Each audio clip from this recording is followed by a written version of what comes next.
Мужчина, погибший от пыток в полиции, сам себе нанес смертельные увечья.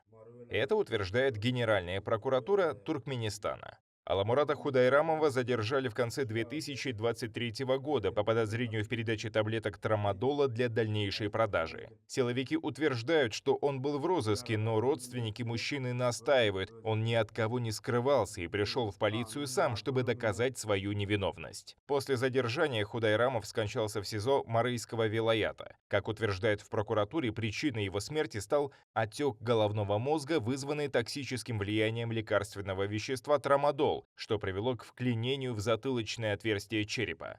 Ведомство отказало в возбуждении уголовного дела по факту смерти мужчины за отсутствием состава преступления. Тело Худайрамова вернули его семье только через 3 недели после смерти. На стопах и спине мужчины остались гематомы от побоев, а череп был сломан. На запястьях и голенях умершего были видны следы наручников. Семья говорит, что полицейские извинялись и предлагали родственникам Худайрамова деньги за молчание.